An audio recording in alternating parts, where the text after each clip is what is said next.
Thank you, Mr. Chairman. And Madam Chair, thank you so much for being here and for your patience over this lengthy period of time. I'm actually going to pick up on this idea of commenting on large macroeconomic themes, which may be slightly outside of your purview, but nonetheless, obviously, the Fed and you have a view.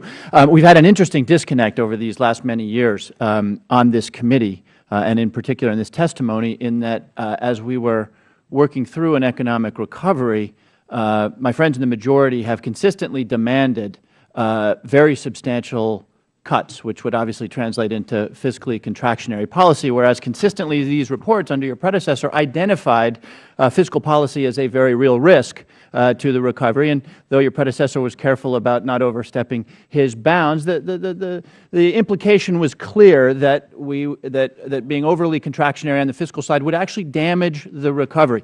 Now we've experienced a pretty robust recovery. I actually asked your predecessor probably a year ago whether he could point to an industrialized country that had combined a recovery in GDP growth with a decline in the deficit in a more constructive and salubrious way than the United States. And he toyed momentarily with Germany, but at the end said no, he couldn't point to another industrialized country that had gotten it right.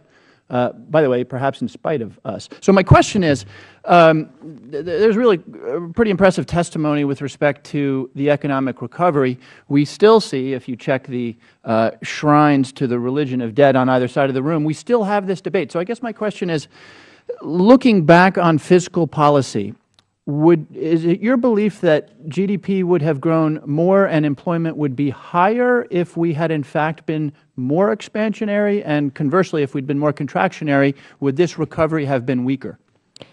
Well, I think in the early years after the financial crisis, fiscal policy provided considerable support to the recovery. By which you mean, among other things, the American recovery, the stimulus? Right, the stimulus.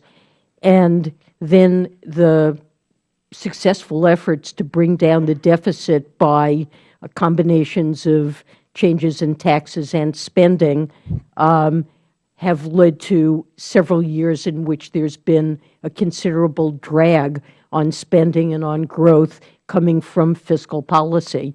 At this point this year, I think fiscal policy is relatively neutral.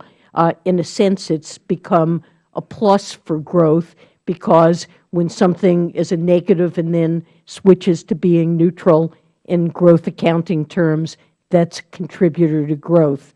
So at this point, I think fiscal policy is roughly neutral. For a number of years, it was a drag on economic growth. And is it fair for me to extrapolate? Is it fair for me, I'm sorry to cut you off, but is it fair for me to extrapolate? You say it has been a drag on economic growth. Is it fair for me to extrapolate that the policies of this Congress have actually, as you said, a drag on economic growth, have actually reduced potential employment? We'd have more jobs had we been less contractionary fiscally? Well, I think it has been a drag on that sense. The Federal Reserve, in conducting monetary policy, has tried, in a sense, to take fiscal policy as a given and do what we can to stimulate job growth. And, you know, I think we have had some success in that. Thank you. One more question. I was interested to hear you say that you and your predecessor correctly have urged action by Congress to address the long-term unfunded liabilities associated with what we call the entitlements. You're not in the practice of speaking intuitively or qualitatively. I wonder if the Federal Reserve, or if you have any estimates as to what the cost is of not acting to make Social Security and Medicare long-term sustainable. Is there a cost, either in terms of dollars or in terms of increased risk to the full faith and credit, that you can quantify for us? Well, I don't want to say that there's a cost to full faith and risk. We look at CBO projections, and you can see that over the next 15 to 30 years, debt to GDP ratios will rise in an unsustainable fashion without some changes in the pattern of spending or taxation.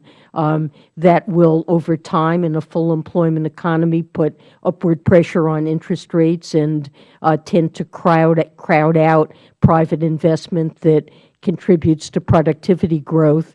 And I think that is something that's a serious concern. Thank you. And I do suspect that this institution will act, because eventually, obviously, the growth in those programs will constrict discretionary spending. But I'm out of time. If the Fed could provide any sort of estimate to costs associated with inaction, that would be terrific. Time of the gentleman has expired. The Chair now recognizes